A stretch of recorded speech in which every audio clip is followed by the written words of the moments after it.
మన రాష్ట్ర వ్యాప్తంగా జరుగుతున్న ప్రతి అంశంతో పాటు రాష్ట్ర రాజకీయాలలో జరుగుతున్న వాస్తవాలను కూడా మీకు వివరించే ప్రయత్నం అయితే చేస్తా. ప్రధానంగా కూడా ఈరోజు ఢిల్లీలో పంచాయతీ గురించి మనం చర్చించుకుందాం. తెలంగాణ రాష్ట్ర వ్యాప్తంగా ఢిల్లీ పంచాయతీ ఏ స్థాయికి చేరుకుంది, ఢిల్లీలో పంచాయతీకి గల కారణాలు ఏంటి అనేది కూడా మనం ఒకసారి వివరించే ప్రయత్నం అయితే నేను చేయబోతున్నాను. అయితే దీనికంటే ముందు మరొక అంశాన్ని కూడా నేను తెర మీదకి తీసుకొస్తున్నాను. తెలంగాణ రాష్ట్ర వ్యాప్తంగా అరెస్ట్ల పర్వం అయితే కొనసాగుతుంది, కేసుల పర్వం కొనసాగుతుంది. కోర్టుల చుట్టూ పోలీస్ స్టేషన్ల చుట్టూ తిరుగుతున్న పరిణామాలు అయితే చాలా స్పష్టంగా మీ అందరికీ కనబడుతున్నాయి. నిన్నటికీ కూడా మనం నాంపల్లి కోర్టుకు సంబంధించి అటెండ్ కావడం కానీ రకరకాల పోలీస్ స్టేషన్లు కోర్టుల చుట్టూ తిరుగుతున్న పరిణామాలు కనబడుతున్నాయి. అయితే ఇక్కడ విషయం ఏంటి అంటే చాలామంది చాలా రకాలుగా దాన్ని పోర్ట్రేట్ చేసే ప్రయత్నం అయితే కనబడుతుంది. ఇక్కడ చాలామంది అర్థం చేసుకోవాల్సిన విషయం ఏంటంటే పేపర్లలో వచ్చిన వార్తలకే కేసులు పెడతారా అనేది బ్లండర్గా నిజంగా చెప్తున్నా. కళ్ళు లేని కబోదులకు కూడా ఈ విషయం చాలా స్పష్టంగా అర్థమవుతుంది. రాజ్యం తలుచుకుంటే ఏమైనా చేయగలుగుతుంది అని. కానీ ఈరోజు మనోళ్ళు చదువుకొని కళ్ళుండి అన్ని అవయవాలు సక్రమంగా పనిచేసి కూడా ఇలాంటి అడ్డమైన ప్రశ్నలు అయితే ఉత్పన్నమవుతున్న పరిస్థితి కనబడుతుంది. ఈరోజు ఇక్కడ జరుగుతున్న విషయం ఏంటి అంటే ఇక్కడ ప్రభుత్వానికి సంబంధించిన వ్యతిరేక అంశాలు అనేది పూర్తి స్థాయిలో పత్రికలు రాస్తాయి, పాజిటివ్ అంశాలు కూడా రాస్తాయి. మంచి చెడు రెండు రాయడం వల్ల పూర్తి స్థాయిలో చెప్పే ప్రయత్నం చేస్తాం. చెడు విషయంలో కాస్త 6 గ్యారెంటీలు 13 అంశాలు 420 హామీల విషయానికి వస్తే ప్రభుత్వం 100 రోజులలోనే చేస్తానని చెప్పింది, కానీ ఇప్పటి వరకు చేయలేదు అనే ఆరోపణ పూర్తి స్థాయిలో అది ఏంది అంటే తారాస్థాయికి వెళ్ళే ప్రయత్నం జరుగుతుంది.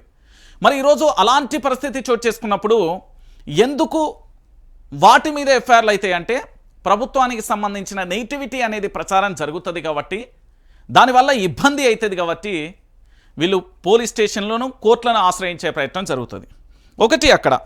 రెండోది వ్యక్తిగత విషయాలలో. ఇది చాలా మట్టుకి మీ అందరికీ తెలిసిన విషయమే. వ్యక్తిగతంగా జరిగే పరిణామాలు ఎలా ఉంటాయంటే మన ప్రమేయం లేకుండా, మనతో సంబంధం లేకుండా జరిగే మరికొన్ని ఎపిసోడ్లు కూడా కనబడతాయి. అల్టిమేట్గా జరిగే విషయం ఏంటంటే తెలంగాణ రాష్ట్ర వ్యాప్తంగా పూర్తి స్థాయిలో కూడా ప్రశ్నించే గొంతుకలను అరెస్టు చేయడం, ఇది జరుగుతున్న పరిస్థితి. అయితే ఇందులో మీకు కొన్ని అంశాలను నేను చెప్పే ప్రయత్నం అయితే చేస్తా. ఈరోజు తెలంగాణ వ్యాప్తంగా కూడా బీఆర్ఎస్ కాంగ్రెస్కు తేడా ఏంటి అనేది ఒకసారి మనం చూసే ప్రయత్నం అయితే చేద్దాం. ఎందుకంటే ఇది అందరికీ తెలవాలి. బీఆర్ఎస్ పార్టీ 2014 నుంచి 2023 వరకు అధికారంలో ఉంది. ఇది మీ అందరికీ తెలిసిన విషయమే. 2023లో అధికారంలోకి వచ్చింది కాంగ్రెస్ పార్టీ. ఒకసారి ఇక్కడ మనందరం కూడా దీన్ని లోతుగా కనుక అబ్జర్వ్ చేస్తే కొన్ని వాస్తవాలు బయటకు వస్తాయి. బీఆర్ఎస్ పార్టీ అధికారంలో ఉన్నప్పుడు ప్రధానంగా ఏది క్యూ న్యూస్కు సంబంధించి తీన్మార్ మల్లన్న కావచ్చు, తర్వాత మన తొలి వెలుగు అంటే రఘుకు సంబంధించి కావచ్చు, దాంతోపాటుగా అప్పుడు వైఆర్ టీవీ కావచ్చు, దాంతోపాటుగా ఏది కాలోజీ టీవీ కావచ్చు, జిఎస్ఆర్ కావచ్చు, మైపాల్కు సంబంధించి కావచ్చు, ఓకే టీవీ కావచ్చు, యూ న్యూస్ కావచ్చు, ఇట్లా చెప్పుకుంటే చాలా ఛానళ్ళ మీద ఎఫ్ఐఆర్లు రకరకాలుగా ఇబ్బందులు పడ్డ పరిస్థితి మనం కల్లారా చూసాం. దాంట్లో అప్పటి ప్రభుత్వంలో పూర్తి స్థాయిలో మీ అందరం కూడా బాధితులమే. దాంట్లో ఎలాంటి నిర్మోహమాటంగా మనం ఆలోచించాల్సిన అవసరము లేని పరిస్థితి కనబడుతుంది. అప్పుడు ఏంది వార్త చదివితే దాంట్లో ఏదో పదం ఉందని ఏకంగా హైకోర్టులో కూడా నా మీద కేసు వేసిన పరిస్థితి కూడా ఉన్నది. ఇక్కడ ఆనాడు ప్రశ్నించిన వాళ్ళ మీద దాదాపుగా మల్లన్న మీద 70 కేసులు అయి ఉంటాయి, రఘు మీద 10 కేసులు అయి ఉంటాయి, నా మీద అప్పట్లో 3 కేసులు అయిపోయి ఉన్నాయి. దాంట్లో 2 కేసు వాపస్ తీసుకున్నారు. ఇంకొకటి ఉంటే అది హైకోర్టుకి వెళ్ళి పూర్తి స్థాయిలో అక్కడ మనం గెలిచిన తర్వాత ఆ కేసు పోయింది. దాని తర్వాత పాపం దాసరి సీన్కి అయితే చాలా ఇబ్బందికరమైన పరిస్థితులు, శ్రీనివాసరెడ్డికి కూడా అదే పరిస్థితి. దాంతోపాటు మైపాల్కి అయితే ఇక ఆయనను కిడ్నాప్ చేసి ఓకే టీవీ మీద కూడా అయింది, యూనివర్స్ చిలక ప్రవీణ్ మీద కూడా కేసులు అయిన పరిస్థితి కనబడింది. ఇంకెవరు అంటే పూర్తి స్థాయిలో అప్పట్లో పోరాటానికి సంబంధించిన అంశం ఇది. బీఆర్ఎస్ పార్టీలో పోరాటం చేసిన సంబంధించి ప్రధానంగా మీకు కనబడే ఛానళ్ళకు సంబంధించి ఇంకా మరికొన్ని ఛానళ్ళు కూడా ఉంటాయి. వాళ్ళ మీద ఎఫ్ఐఆర్ల కంటే కొంచెం వేధింపులు జరిగినాయి అనేది విషయం. అయితే ఇక్కడికి రాగానే ఏమైపోయింది, మొట్టమొదటిసారిగా ఇక్కడ న్యూస్ లైన్ శంకర్కు సంబంధించి ఎఫ్ఐఆర్ అయింది. ఆ తర్వాత T24 న్యూస్కు సంబంధించి ఆకుల శ్రీనివాసరెడ్డి మీద ఎఫ్ఐఆర్ అయింది. తర్వాత వైఆర్ టీవీ రంజిత్. అంటే మళ్ళా ఆ ప్రభుత్వంలో బాధితున్నే నేను, ఈ ప్రభుత్వంలో బాధితున్నే, అప్పుడు ప్రశ్నించిన ఇప్పుడు ప్రశ్నించిన. దాని తర్వాత యూనిస్ చిల్క ప్రవీణ్కు సంబంధించి, మళ్ళీ ఆ తర్వాత ఏది మిర్రర్ టీవీకి సంబంధించి, తెలుగు స్క్రైబ్కు సంబంధించి, తర్వాత సోషల్ మీడియాకు సంబంధించి అంటే సోషల్ మీడియా యాక్టివిస్టులకు సంబంధించి కొన్ని కేసులైన పరిస్థితి కనబడుతుంది. ఎందుకు ఇలాంటి పరిణామం తెలంగాణలో ఎందుకు చోటు చేసుకుంది? ఎందుకంటే ఇక్కడ జర్నలిస్టుల హక్కులను కాలరాస్తున్నదని మనం మాట్లాడుతూ ఉంటే లేదు వీళ్ళంతా కూడా యూట్యూబర్లు అని చెప్తున్నారు. ఏమని చెప్తున్నారు అంటే యూట్యూబర్స్ అని చెప్తున్నారు. వీళ్ళు గతంలో శాటిలైట్ సంస్థలు అని చెప్పబడే, అంటే ఏది టీవీలలో పూర్తి స్థాయిలో కూడా మనం చూస్తున్నాం కదా, జెమినీ టీవీ, ఈటీవీ, మా టీవీ లెక్క ఎట్లయితే టీవీ9, ఏబిఎన్, టీవీ5 ఇతరత్ర న్యూస్ ఛానల్ ఏ విధంగానైతే శాటిలైట్ ఛానళ్లలో పనిచేసిన వ్యక్తులు వాళ్ళు స్వతహాగా వచ్చి ఇక్కడ ఛానల్ పెట్టుకున్నారు. ఎవరు కూడా డైరెక్ట్ యాక్సెస్తో వచ్చిన వ్యక్తులు ఇక్కడ ఎక్కడ కూడా మీకు కనబడరు. ఒకరో ఇద్దరు మినహా కూడా అందరూ కూడా శాటిలైట్లో పనిచేసిన వాళ్ళు. అయినప్పటికీ కూడా బ్రాండ్ ఏంటంటే యూట్యూబ్ జర్నలిస్టులు లేదా యూట్యూబర్లకు సంబంధించి అనే ప్రశ్న ఉత్పన్నమవుతుంది. వీళ్ళందరి మీద కేసులు ఎందుకు అవుతున్నాయి? ఇది ప్రధానంగా కూడా మనం చర్చించాల్సిన విషయం. తెలంగాణ రాష్ట్ర వ్యాప్తంగా కూడా ఇప్పుడు జర్నలిస్టుల మీద కేసులకు సంబంధించిన పంచాయితీ తారాస్థాయికి కూడా చేరుకుంది. ఈ జర్నలిస్టులకు సంబంధించి తారాస్థాయిలో ఎందుకు జరిగింది, ఏం కథ అనేది ఒక్కసారి మనం మాట్లాడుకుందాం. ఇప్పుడు మీకు కనబడుతున్న చాలా ఛానళ్ళు ఉంటాయి. ఏంది తెలంగాణకు సంబంధించి చూద్దాం. టీ న్యూస్ కానీ, V6 కానీ, HM టీవీ కానీ, ఇక పోతే మళ్ళీ ఇక అన్ని ఛానల్స్ చూద్దాం. టీవీ9, ABN, 10 టీవీ, లేకపోతే TV5, NTV, prime 9, Raj news, ఇట్లా చాలా శాటిలైట్ ఛానళ్ళు ఉంటాయి. ఇక్కడ తెలంగాణ ప్రాంత ప్రజలందరూ కూడా ఆలోచించాల్సిన విషయం ఏంటంటే వీళ్ళ వెనకాల రాజకీయ పార్టీలు ఉన్నాయనే ముద్ర వేసి వీళ్ళని యూట్యూబర్లుగా చిత్రీకరించే ప్రయత్నం జరుగుతుంది. ఇక్కడ వీళ్ళకు కూడా యూట్యూబ్ల నుంచే రెవెన్యూ వస్తుంది. వీళ్ళ వీడియోలు కూడా యూట్యూబ్లలోనే చూస్తారు, మహా అంటే ఛానళ్ళల్లో టీవీలలో చూసేది మరికొన్ని. అయితే ఇక్కడ ఇంకొక విషయం కూడా మీరు అందరూ ఆలోచించాల్సిన విషయం ఏంటంటే వీళ్ళకి యాడ్స్ వస్తాయి ప్రభుత్వం నుండి. INPR ద్వారా నెలకు సంబంధించి, అంటే ప్రభుత్వానికి సంబంధించి ఏదైనా పథకం ప్రారంభించబోతున్నప్పుడు వాళ్ళ పత్రికలకు ఛానళ్ళకు సంబంధించిన ఇక్కడ పూర్తి స్థాయిలో యాడ్స్ వస్తాయి. మరి ఇక్కడ యూట్యూబర్లకు ఏమన్నా వస్తుందా అంటే లేదు. ఏది యూట్యూబ్లో వచ్చే రెవెన్యూ కరెంటు బిల్లు కూడా సరిపోదు. అది వాస్తవమైన విషయం. న్యూస్ ఛానళ్లకు ఎప్పుడైనా కూడా పూర్తి స్థాయిలో ఆర్థికంగా బలోపేతం అవ్వడం అనేది అది కష్టతరం. పొలిటికల్ కంటెంట్కు సంబంధించి ఏవైతే న్యూస్ ఛానళ్ళకు సంబంధించి న్యూస్ను అంటే పొలిటికల్ కంటెంట్ చెప్తారో వాళ్ళకు ఆర్థికంగా ఆ ఇన్కమ్ అనేది చాలా కష్టంగా ఉంటుంది. ఎంటర్టైన్మెంట్ ఇతరత్ర లేకపోతే జర్నీకి సంబంధించి లేదా నా అన్వేష్ ప్రపంచ యాత్రికుడు లేకపోతే ఇలాంటి అంటే భారీగా కూడా ఆదాయం వచ్చే పరిస్థితి కనబడుతుంది.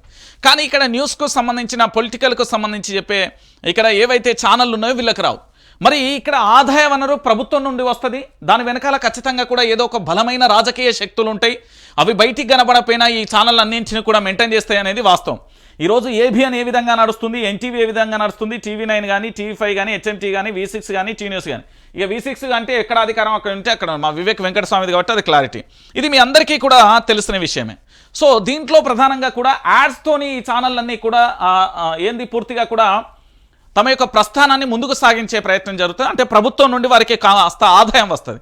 ఇంకొక విషయం ఏంటంటే వీటికి పూర్తి స్థాయిలో ప్రభుత్వంతో పాటు లీడర్ల నుంచి ఇతరత్ర కూడా ఆదాయం వచ్చే వనరులు ఎక్కువగా ఉంటాయి. యాడ్స్ రూపంలో ఎక్కువగా వస్తాయి. అది అందరికీ తెలిసిన విషయం. మార్కెటింగ్ నుండి దాదాపు ఒక 50 లక్షలు వస్తాయి. యూట్యూబ్ నుంచి కూడా ₹1 కోటి 80 లక్షలు 50 లక్షలు తీసుకున్న శాటిలైట్ ఛానళ్ళు కూడా ఉన్నాయి. ఇది అందరికీ తెలిసిన విషయం. మరి వీళ్ళకి ఏం అవసరం? ఇప్పుడు YRTV రంజిత్ ఇక్కడ ఉన్నాడు. అప్పుడు కేసులైనాయి, ఇప్పుడు కేసులు అవుతాయి. అప్పుడు ప్రశ్నించిండు, ఇప్పుడు ప్రశ్నించిండు. చాలామందికి తెలియని విషయం ఏంటంటే తెలిసి మాట్లాడతారో తెలియక మాట్లాడతారో నాకు అర్థం కాలేదు. నిన్న నేను ఏంది అంటే కోర్టుల చుట్టూ పోలీస్ స్టేషన్ల చుట్టూ తిరగలేక ఇక యాస్ట్కి వచ్చిన పరిస్థితులలో నేను దాని ఏంది అంటే ట్విట్టర్ కానీ, ఫేస్బుక్ కానీ, ఇన్స్టా, దాంతోపాటు వాట్సాప్ స్టేటస్ ఇతరత్ర సామాజిక మాధ్యమాలలో వచ్చిన రంజిత్ నువ్వు అప్పుడు ఎక్కడ ఉన్నావు అంటే అప్పుడు కూడా మన మీద కేసులు అయినాయి రా సన్నాసులారా చెప్పే వాళ్ళందరికీ. ఎవరైతే మనల్ని ప్రశ్నిస్తున్నారో వాళ్ళకి చెప్తున్నా. అప్పుడు కేసులు అయినాయి, ఇప్పుడు కేసులు అవుతున్నాయి. ఇక్కడ మా మీద కేసులు కావడానికి కారణం ఏంటి? ఎందుకు మా మీద అక్రమంగా కేసులు బనాయిస్తున్నారు? ఎందుకు అరెస్టు చేస్తున్నారు అంటే ప్రభుత్వ విధి విధానాలను ప్రశ్నించడం, ప్రభుత్వం చేస్తున్న తప్పులను ఎత్తి చూపడం, ప్రభుత్వానికి సంబంధించి అగనెస్ట్గా పోవడం, ఉంటే ఉంటా పోతే పోతాం కనురెప్పపాటి జీవితం కోసం ఆశపడకుండా ఇక్కడ రాజకీయ పార్టీ అధికారంలో ఏదైతే ఉందో ఆ అధికార రాజకీయ పార్టీకి సంబంధించి పూర్తి స్థాయిలో కూడా ఎక్కడికక్కడ కూడా వాళ్ళ యొక్క తప్పిదాలను ఎత్తి చూపే ప్రయత్నం చేస్తాం. అయితే ఇంకొక విషయం కూడా ఇక్కడ తెలుసుకోవాల్సిన విషయం ఏంటంటే రంజిత్ విపక్షమే ఎందుకు కోరుకుంటావు? ఇప్పుడు అప్పుడు బీఆర్ఎస్ పార్టీ అధికారంలో ఉన్నప్పుడు దాదాపుగా ఒక వీడియో కాదు 2 వీడియోలు డైరెక్ట్గా చెప్తున్నా 20,000 వీడియోలు చేసిన 2022 నుంచి 2023 వరకు అంతకుముందు కూడా గతంలో పనిచేసిన ఛానళ్ళన్నీ కూడా బీఆర్ఎస్ ప్రభుత్వానికి అగనెస్ట్గా ఉన్న ఛానళ్ళనే పనిచేసిన నేను. ఇది క్లియర్. ఇప్పుడు దాదాపుగా ఒక 5,000 వీడియోలు అయిపోయినాయి ప్రభుత్వం మీద అగనెస్ట్గా చేయవచ్చు. అప్పుడు ప్రశ్నించిన ఇప్పుడు ప్రశ్నించడం ఏంటంటే బీఆర్ఎస్ పార్టీ అధికారంలో 10 సంవత్సరాల పాటు ఉన్నది. 10 సంవత్సరాల పాటు ఉన్న తర్వాత విపక్షంలోకి వెళ్ళిపోయింది. ఇప్పుడు విపక్షంలోకి వచ్చింది. 10 సంవత్సరాల పాటు అధికారంలో ఉన్న నేతలందరూ కూడా విపక్షంలో ఉండి ప్రజల పక్షాన పోరాటం చేయాలని వారికి కాస్త సపోర్టివ్గా నేను మాట్లాడే ప్రయత్నం చేస్తున్నా అనేది వాస్తవమైన విషయం. ఎందుకు? ఏసీ గదులలో కాదు, లగ్జరీ కార్లలో కాదు, వాళ్ళు ఉండాల్సింది బస్తీలలో ప్రజా సమస్యల మీద, నడి రోడ్ల మీద, ఎండలలో, వానలలో, చలిలలో తిరుగుతూ ప్రజా సమస్యలను పరిష్కరించే విధంగా నేతలు ఉండాలనేది నా నినాదం. ఇక్కడ ఆ నినాదం ఏంటి అంటే ఏ ప్రభుత్వం అధికారంలోకి వచ్చినా వాళ్ళు ఏవైతే హామీలు ఇచ్చిలో వాటిని అమలు చేస్తూ గతంలో ప్రభుత్వంలో అనుభవించిన నేతలందరూ కూడా విపక్షంలోకి వచ్చి వాళ్ళు పోరాటం చేయాల్సిన అవసరం ఉంటుంది అనేది వాళ్ళకు నేను చెప్తున్న విషయం. ఇది మీరందరూ గుర్తుపెట్టుకోవాలి. ఇక ఇంకొక విషయం ఏంటంటే ఇప్పుడు గతంలో తీన్మార్ మల్లన్న అరెస్ట్ కానీ, మన తొలి వెలుగు రఘు అరెస్ట్ కానీ, వైఆర్టీవీ రంజిత్ అరెస్ట్ కానీ, కాలోజీ టీవీ దాసరి శ్రీనివాస్ అరెస్ట్ కానీ, దాంతోపాటు జిఎస్ఆర్ టీవీకి సంబంధించి ఎవరు శ్రీనివాస్ రెడ్డికి సంబంధించి అరెస్ట్ కానీ, దాంతోపాటుగా మళ్ళీ పోతే మైపాల్ అరెస్ట్ కానీ, ఓకే టీవీ కానీ, క్యూన్యూస్ కానీ, టీఆర్టీవీ తిరుపతికి సంబంధించి కాలోజీ రామ్కు సంబంధించి వాళ్ళు కూడా ఉన్నారు. ఇంకా చాలామంది భార్గవ్ కూడా ఉండే, ఇంకా కొంతమంది కూడా మిస్ అయ్యారు వీళ్ళు కానీ. ఇప్పుడు న్యూస్ లైన్ శంకర్ కానీ, T24కు సంబంధించి ఆకుల శ్రీనివాస్ రెడ్డి కానీ, వైఆర్టీవీ రంజిత్కు సంబంధించి, క్యూన్యూస్ చిల్క ప్రవీణ్ కానీ, మిర్రర్ టీవీ తెలుగు స్క్రైబ్, దాంతోపాటు ఇక ఇతరత్ర ఏంటి అంటే సోషల్ మీడియా యాక్టివిస్టులకు సంబంధించి ట్విట్టర్లో కానీ, ఫేస్బుక్లో కానీ, ఇన్స్టాలో కానీ వాళ్ళు పోస్టులు పెడుతున్న వ్యక్తులు కానీ వీళ్ళందరూ కూడా అరెస్టులు అవుతున్నారు. దేనికి అరెస్టులు అవుతున్నారు? వాళ్ళ ఇంట్లో సమస్య కోసమో, వాళ్ళ బంధుత్వం కోసమో, వాళ్ళ స్నేహితుల కోసమో, వాళ్ళ గ్రామం కోసమో వాళ్ళు చేస్తలేరు. ప్రభుత్వం తీసుకున్న నిర్ణయాలు ప్రజల్లోకి వెళ్లే క్రమంలో పూర్తి స్థాయిలో కూడా అవి పక్కదారి పట్టే విషయంలో పోస్టులు పెట్టడం కానీ, ప్రభుత్వం చెప్పిన వాగ్దానాలను నెరవేర్చకపోవడంలో కానీ, ప్రభుత్వం ఇచ్చిన హామీలను అమలు చేయలేకపోవడంలో కానీ, అధికారం రాగానే నేతల యొక్క తీరు మారడం కానీ, అధికారులలో పనితత్వం లేకపోవడం కానీ, ఇలా మనం చూసుకుంటూ పోతే చాలా రకాలుగా కూడా కనబడుతున్నాయి ఎపిసోడ్. సో ఇక్కడ చాలామంది అరెస్టులు అవుతున్నారు, రోజుకొకరు చొప్పున అరెస్టులు అవుతున్నారు. ఆ వార్తలు చూస్తూనే ఉన్నాం. ఈ రోజు కూడా న్యూస్ లైన్కు సంబంధించిన శంకర్ అరెస్ట్ అయినట్టుగా నాకైతే ఇప్పుడే అప్డేట్ అందింది. ఆ శంకర్కు సంబంధించి అరెస్ట్ అయిండు. శంకర్కు సంబంధించి ఏదో విషయంలో ఎఫ్ఐఆర్ నమోదైంది, దాని విషయంలో అరెస్టు చేసిల్లని చెప్తున్నారు. ఇప్పుడు ఏం జరుగుతుంది? ఇక్కడ రాజకీయ పార్టీని టార్గెట్ చేసినప్పుడు ఆ ప్రభుత్వం యొక్క పరిపాలనా విధానాలను ఎత్తి చూపడంతో ఆ ప్రభుత్వం ఏమీ చేయలేక ఏదో ఒక రకంగా పూర్తి స్థాయిలో కూడా కేసులు పెట్టించడం, ప్రోద్బలం చేయడం, వాళ్ళని ప్రేరేపించడం, ఇతరత్ర చేసి వాళ్ళ చేతుల కేసులు గిట్లా పెట్టించడం జరుగుతుంది. మరి ఇప్పుడు ఏ కేసు అయింది ఏంటి అనేది అది పూర్తి స్థాయిలో కేసు కోర్టుకు పోవాలి, అదంతా క్లారిటీ రావాల్సిన అవసరం ఉంది. ఇంకా దాంట్లో పూర్తి సబ్జెక్ట్ కూడా నాకు అందలే, అందుకే దాని గురించి నేనేం కామెంట్ చేయట్లేదు. కానీ అరెస్టులు అనేది కరెక్టా కాదా, ఏ కేసులో ఎందుకు అరెస్ట్ అయింది అనేది కూడా మనం చూద్దాం. ఖచ్చితంగా రాజకీయ కక్ష సాధింపు వేధింపులు కేసులు అయితే ఉంటాయి అనేది అందరికీ తెలిసిన విషయంలో. దీంట్లో చాలామంది కూడా అరెస్ట్ అయిన పరిస్థితి. ఇంకొకటి ఏంటంటే గతంలో కూడా ఇక్కడ తొలి వెలుగు ఛానల్ ఉండే, మన తొలి వెలుగు కాకుండా తొలి వెలుగులో రఘు పనిచేసేటప్పుడు అక్కడ నరసింహారెడ్డి అని ఉండే, దాంతోపాటుగా ప్రసాద్ ఉండే, ముషం సీను ఉండే, దాంతోపాటు చాలామంది కూడా పనిచేసిల్లు. అప్పటి ప్రభుత్వానికి సంబంధించి నేను చెప్తున్నా, ఇక్కడ ఒక్కరిని అని కాదు చాలామంది కూడా పనిచేసిల్లు. అప్పటి జర్నలిస్టులు పనిచేసిల్లు, ఇప్పుడు జర్నలిస్టులు పనిచేస్తున్నారు. వీళ్ళందరూ యూట్యూబర్స్ కాదు, ఫస్ట్ ఆఫ్ ఆల్ జర్నలిస్టులే.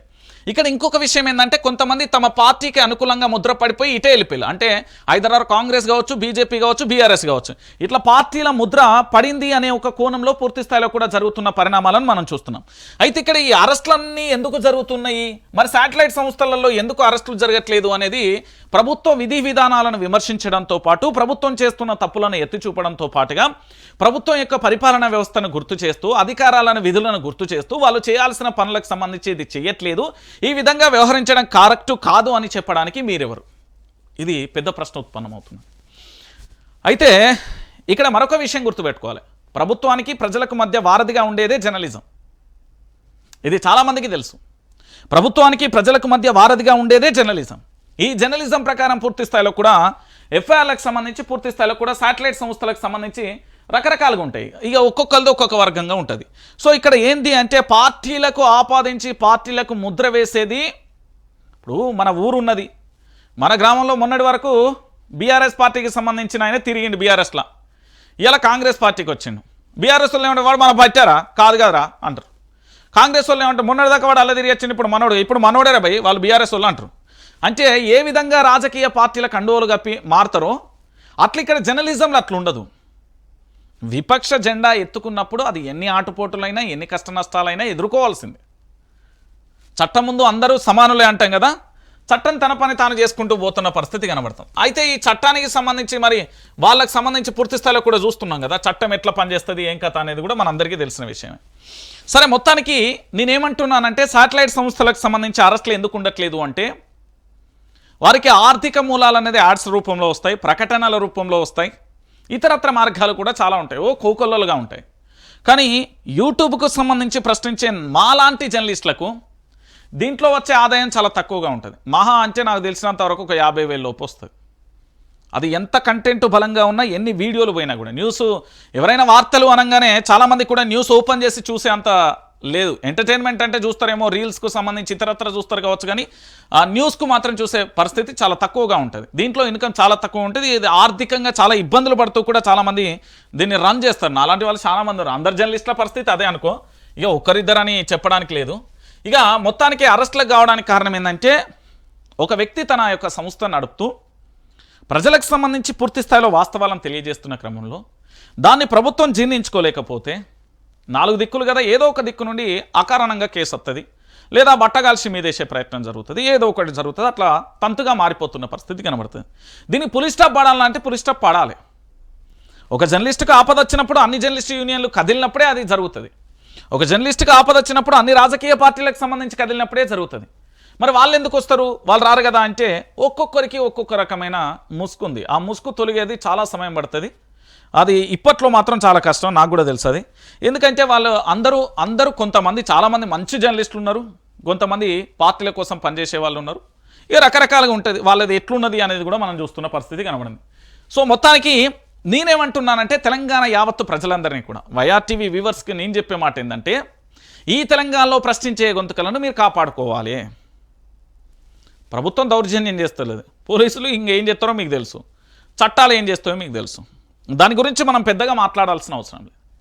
మీరు ఇక్కడ ప్రశ్నించే గొంతుకలు ఎవరైనా సరే, నేనైనా సరే, మల్లన్నైనా సరే, రగైనా సరే, శంకర్ అయినా సరే, లేకపోతే ఇంకెవ్వరైనా పర్వాలేదు, కానీ వారిని మీరు కాపాడుకోవాల్సిన బాధ్యత తెలంగాణ ప్రాంత ప్రజల మీద ఉంటుంది. ఎందుకుంటుంది అంటే ఈరోజు ఒక వాస్తవాన్ని చెప్పేది మీడియాని, మా జర్నలిజానికి సంబంధించి యూట్యూబ్ ఛానల్సే. తెలంగాణలో కాంగ్రెస్ పార్టీ అధికారంలోకి రాగానే ములుగులో ఇసుక మాఫియా జరిగిందని చెప్పింది ఇదే యూట్యూబ్ ఛానల్. నల్గొండ భువనగిరికి సంబంధించి 2 పిల్లలు ఆత్మహత్య చేసుకున్నారు అని చెప్పింది ఇదే యూట్యూబ్ ఛానల్. 400 పైచీలకు రైతులు ఆత్మహత్య చేసుకుంటున్నది అని చెప్పింది ఇదే యూట్యూబ్ ఛానల్. దాదాపుగా 90 పైగా కూడా ఆటో డ్రైవర్లు ఆత్మహత్య చేసుకున్నారు అని చెప్పింది ఇదే యూట్యూబ్ ఛానల్. కాళేశ్వరం దగ్గర మేడిగడ్డ ధర ఇసుకను తోడుతున్నారు అని చెప్పింది ఇదే యూట్యూబ్ ఛానల్. బూడిదని కూడా దోపిడీ చేస్తున్నారు అని చెప్పింది కూడా ఇదే యూట్యూబ్ ఛానల్. మంచిర్యాలకు సంబంధించి, సింగరేణికి సంబంధించి అక్కడ లోడింగ్ అన్లోడింగ్ విషయంలో భారీ తేడాలు జరుగుతున్నాయని చెప్పింది ఇదే యూట్యూబ్ ఛానల్. దాంతోపాటుగా నేతలకు సంబంధించి భూ కబ్జాలు జరుగుతున్నాయని చెప్పింది ఇదే యూట్యూబ్ ఛానల్. పార్టీలు మారుతున్నారు అని చెప్పింది ఇదే యూట్యూబ్ ఛానల్. దాంతోపాటుగా ప్రభుత్వానికి సంబంధించి పూర్తిగా పనిచేయట్లేదు అని చెప్పింది ఇదే యూట్యూబ్ ఛానల్. మంత్రులకు సంబంధించి అంతర్గత కుమ్ములాటలు కొనసాగుతున్నాయి అని చెప్పింది ఇదే యూట్యూబ్ ఛానల్. దాంతోపాటు ఎమ్మెల్యేలు ప్రభుత్వం మీద తిరుగుబాటు చేసిందని చెప్పింది కూడా ఇదే యూట్యూబ్ ఛానల్. సో వాస్తవాలను వెలికితీసే ప్రయత్నం మాత్రమే మా బాధ్యత. మమ్మల్ని కాపాడుకోవాల్సిన బాధ్యత మీపై ఉంటుంది. ఎందుకంటే తెలంగాణ యావత్తు సమాజం 4 కోట్ల మంది, ఒకళ్ళు ఇద్దరు లేరు, 4 కోట్ల మంది ప్రజలు కూడా తెలంగాణ వ్యాప్తంగా కూడా మొత్తంగా కూడా మీరందరూ చేయాల్సింది ఏంటి అంటే మాలాంటి ప్రశ్నించే గొంతుకలను కాపాడుకోవాల్సిన బాధ్యత కూడా మీపై ఉంటుంది. ఈరోజు నేనైనా ఎవరైనా, అది ఎవరైనా కావచ్చు, కాంగ్రెస్ పార్టీకి సపోర్ట్ చేసినైనా, బీఆర్ఎస్కి సపోర్ట్ చేసినా, బీజేపీకి సపోర్ట్ చేసినా, కమ్యూనిస్టులకు సపోర్ట్ చేసినా, ప్రజలకు సపోర్ట్ చేసినా, తనకు తాను సపోర్ట్ చేసుకున్నా, తన రాజకీయ అవసరాల కోసం సపోర్ట్ చేసినా కూడా సమస్యల గురించి మాట్లాడతారు. కాబట్టి మనందరం కూడా పూర్తి స్థాయిలో పనిచేయాల్సిన అవసరం ఉంటుంది. సో మీరందరూ కూడా ఆలోచించాల్సిన విషయం ఏంటంటే ఇంతకుముందు నేను చెప్పిన కదా, గతం ఇప్పటికి సంబంధించి చాలా ఇబ్బందులు ఎదుర్కొన్నాం. మనం గతంలో కూడా చాలా రకాలుగా ఇబ్బందులు ఎదుర్కొన్నాం, ఇప్పుడు కూడా ఎదుర్కొంటాం. కాదంటే అది 10 సంవత్సరాల కాలంలో చివరి 2-3 నెలల్లో జరిగిన పరిణామాలేమో, కానీ ఇక్కడ ఆది నుండి కూడా ఆరంభం నుంచి కూడా మన మీద చాలా ఘోరమైన టార్గెట్ ఇచ్చిన పరిస్థితి కనబడుతుంది. సరే, ఇదంతా పక్కన పెడదాం. ఇది కాపాడుకోవాల్సిన బాధ్యత ప్రజలది అని చెప్పడానికి ఇదంతా చెప్పిన రైట్. ఇక నేనేమంటున్నానంటే కాస్త మీరు ఆలోచించి ఒకసారికి ఇది వినాలి. మీకు ఇక్కడ ఇందిరమ్మ ఇచ్చిన భూములు రేవంత్ రెడ్డి సర్కార్ వేలం వేస్తుంది. ఇక్కడ మీకు కనబడుతుందా? పచ్చని బయళ్ళతో ఇక్కడ జింకలు ఉన్నాయండి. మీరు అనుకుంటున్నారో కాదో ఒకసారి ఇక్కడ చూడాలి. హెచ్యూసీ పరిధిలోని 400 ఎకరాలలో భూములలో రిజర్వ్డ్ ఫారెస్ట్ లేదు. జింకలు, పులులు, సింహాలు లేవు. ఆ భూములలో ఉన్నది కొన్ని గుంటనక్కలు మాత్రమే. ఆ భూములతో యూనివర్సిటీకి ఎలాంటి సంబంధం లేదు. లేక్స్, రాక్స్ అక్కడ లేవు. కావాలంటే నిజ నిర్ధారణ కమిటీ వేస్తాం, వచ్చి చూడండి. ఈ భూములను TGIICకి కేటాయించి బహిరంగ వేలం ద్వారా అంతర్జాతీయ కంపెనీల పెట్టుబడులను రాబట్టాలని సూచిస్తున్నాం. పరిశ్రమల అభివృద్ధి కోసం దోహదం చేస్తున్నాం. ఆ భూముల చుట్టూ చాలా పరిశ్రమలు ఉన్నాయి. ఫైనాన్షియల్ డిస్ట్రిక్ట్ను విస్తరించడానికే వేలం వేస్తున్నాం. ఇది ఎవరు చెప్పిళ్ళు? మన రాష్ట్ర ముఖ్యమంత్రి యనుమల రేవంత్ రెడ్డి గారు చెప్పిండు. ఏమని చెప్పిండు అంటే, ఇది అసెంబ్లీలో మన ముఖ్యమంత్రి చెప్పింది. జింకలు లేవు, పులులు లేవు, సింహాలు లేవు అని చెప్పారు. మరి ఇక్కడ కనబడే ఈ జింకలన్నీ దేనికి సంకేతం? మీకు ఇక్కడ కనబడుతున్నాయి ఇగో గుంపు. ఇవన్నీ ఏంటి? వీటిని జింకలు అన్నారా అనేది కూడా రాష్ట్ర ముఖ్యమంత్రి చెప్పాల్సిన అవసరం ఉంటుంది. ఇక చూడండి, అసెంబ్లీకి సంబంధించి స్టూడెంట్ యూనియన్స్ ఏమంటున్నాయి. అసలు స్టూడెంట్ అంటే హైదరాబాద్ సెంట్రల్ యూనివర్సిటీకి సంబంధించిన విద్యార్థి నాయకులు, అక్కడ చదువుకుంటున్న విద్యార్థులు, అక్కడ చదువును అభ్యసించిన తర్వాత యూనివర్సిటీ కోసం కాపాడుకోవడానికి రంగంలోకి దిగిన విద్యార్థులు ఏమంటున్నారు అంటే, అసెంబ్లీలో ముఖ్యమంత్రి రేవంత్ రెడ్డి మాట్లాడిన తీరు చాలా అభ్యంతరకరంగా ఉంది. హెచ్యూస్లో ఉన్నది గుంట నక్కలేనంటూ సీఎం చేసిన వ్యాఖ్యలను తీవ్రంగా ఖండిస్తున్నాం. హైదరాబాద్ సెంట్రల్ యూనివర్సిటీలో 720 జాతుల మొక్కలు, 10 జాతుల క్షీరధారాలు, 15 జాతుల సరీసృపాలు, 200 జాతుల పక్షులు ఉన్నాయి. వందలాది మచ్చల జింకలు, వేలాది నెమళ్ళు, నక్షత్రపు తాబేళ్లు స్వేచ్ఛగా విహరిస్తున్నాయి. సీఎం ఇక్కడికి వస్తే ఆయనకు స్వయంగా చూపిస్తాం. యూనివర్సిటీ పరిధిలో భూములను జీవ వైవిధ్యానికి కేంద్రంగా ఉన్నాయి. విద్యార్థులు యూనివర్సిటీపై చేసిన వ్యాఖ్యలను వెనక్కి తీసుకోవాలని, సీఎం క్షమాపణ చెప్పాలని డిమాండ్ చేస్తున్నారు. స్టూడెంట్స్ యూనియన్ హెచ్యూసీకి సంబంధించి హైదరాబాద్ సెంట్రల్ యూనివర్సిటీకి సంబంధించిన విద్యార్థులు ఏమంటున్నారు అంటే, హైదరాబాద్ సెంట్రల్ యూనివర్సిటీకి ముఖ్యమంత్రి గారు వస్తే వారు ఒక్కరే రావాలి, వారితో పాటు ఇంకెవరైనా మంత్రులు వచ్చినా పర్వాలేదు, సెక్యూరిటీ లేకుండా రావాలి. వచ్చిన తర్వాత హైదరాబాద్ సెంట్రల్ యూనివర్సిటీకి సంబంధించిన 400 ఎకరాలు ఏవైతే ఉన్నాయో 400 ఎకరాలలో ఏమేమి ఉన్నాయో మేము కళ్ళకు కట్టినట్టుగా చూపించే ప్రయత్నం మాది, ఆ బాధ్యత మేము తీసుకుంటున్నామని స్టూడెంట్స్ అన్నారు. ఏమన్నారు ఈ స్టూడెంట్ అంటే, ఆ 400 ఎకరాలలో 720 జాతుల మొక్కలు ఉన్నాయని చెప్పిళ్ళు. దాంతోపాటు 10 జాతుల క్షీరధారాలు ఉన్నాయని చెప్పిళ్ళు. 15 జాతుల మన సరీసృపాలు ఉన్నాయి. 200 జాతుల పక్షులు కూడా ఉన్నాయి. ఇక్కడ వందలాది మచ్చల జింకలు ఉన్నాయి. వేలాది నెమళ్ళు, నక్షత్ర తావేళ్లు ఇక్కడ స్వేచ్ఛగా కూడా విహరిస్తున్నాయి. ఇది ప్రకృతికి సంబంధించి మేము కాపాడే ప్రయత్నం చేస్తున్నాం. ఇక్కడ పూర్తి స్థాయిలో క్షేత్రస్థాయి వాస్తవం ఇది. మరి ముఖ్యమంత్రి గారు ఏమంటున్నారు? ఇక్కడ జింకలు లేవు, పులులు లేవు, సింహాలు లేవు అని చెప్తున్నారు. మరి ఇక్కడ కావాలంటే నిజ నిర్ధారణ కమిటీ చేస్తున్నారు. ఏ కమిటీ అవసరం లేదు, ముఖ్యమంత్రి గారనే స్వయంగా రమ్మని చెప్పండి. మేమే నేరుగా తీసుకెళ్లి హైదరాబాద్ సెంట్రల్ యూనివర్సిటీలో జరిగే వాస్తవ దృశ్యాలను మేమే ముఖ్యమంత్రి గారికి చూపెడతామంటూ హైదరాబాద్ సెంట్రల్ యూనివర్సిటీకి సంబంధించిన విద్యార్థులు చెప్తున్నారు.